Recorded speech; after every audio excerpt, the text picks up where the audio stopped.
আমরা একটি দায়িত্বশীল বিরোধী দল হিসাবে দেশকে সামনের দিকে এগিয়ে নিয়ে যাওয়ার জন্যে ন্যায় এবং সত্যের পথে, সুবিচার কায়েমের পথে, দুর্নীতিমুক্ত সমাজ গঠনের পথে, মানবিক সমাজ গঠনের পথে আমরা আপনাদের পাশে থেকে আপনাদেরকে সর্বাত্মক সহযোগিতা করতে চাই।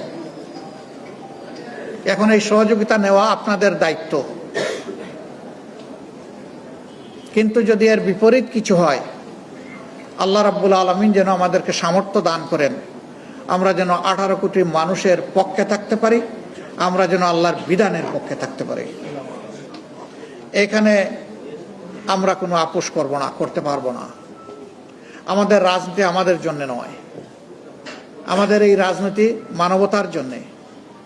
মানুষের ক্ষতি হবে আর চুপ করে আমরা বসে থাকবো, এটা আমাদের জন্য অসম্ভব।